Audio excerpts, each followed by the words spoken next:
Rice কুকারে ভাত হতে অনেক সময় লাগে। তারপরে রাইস কুকার গরম হয়, কয়েল গরম হয়, সব কিছু ঠিক আছে, কিন্তু ভাত হওয়ার সময় সুইচ উপরে উঠে যায়।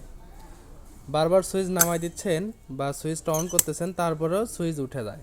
তো রাইস কুকারের মাঝখানে দেখবেন যে এই ধরনের একটা স্প্রিং বা সাদা কোনো স্প্রিংয়ের মতো দেখতে, এতে কালারটা চেঞ্জ হতে পারে কারণ অনেক দিন ব্যবহারের ক্ষেত্রে।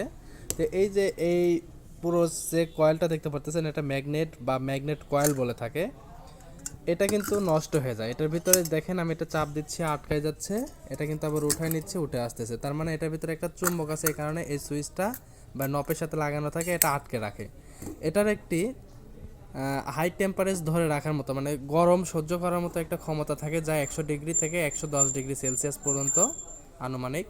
তো এটা কিন্তু আসলে যখন এই চুম্বকটা বা এখানে নষ্ট হয়ে যায়, চুম্বকে যে একটা ধারণ ক্ষমতা থাকে, এটা ধারণ ক্ষমতা নষ্ট হয়ে যাওয়ার কারণে এইটা নষ্ট হয়ে যায়, যার কারণে চুম্বক ধরে, কিন্তু অতিরিক্ত গরম হয়ে গেলে যখন চুম্বকটা ছেড়ে দেয়, তো এটা নির্দিষ্ট পরিমাণ যে এটার আয়ু এটা নষ্ট হয়ে যাওয়ার কারণে এটা বারবার সুইচটা বা চুম্বকটা ছেড়ে দেওয়ার কারণে আপনার সুইচটাও অন হওয়ার আগেই বা অন করার কিছুক্ষণ পরেই দেখবেন যে সুইচটা উঠে গেছে।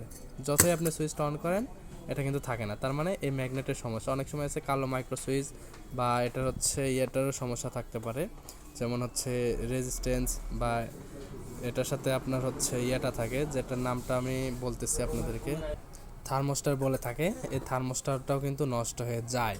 তো থার্মোস্টার যদি থাকে তাহলে সবগুলোর প্রথমে আগে ম্যাগনেট চেঞ্জ করবেন, তারপর যদি ম্যাগনেট ভালো থাকে তারপর থার্মোস্টার, আর যদি থার্মোস্টার না থাকে তাহলে মাইক্রো সুইচ, কালো সুইচ যদি থাকে তাহলে এটা চেক করবেন ভালোভাবে।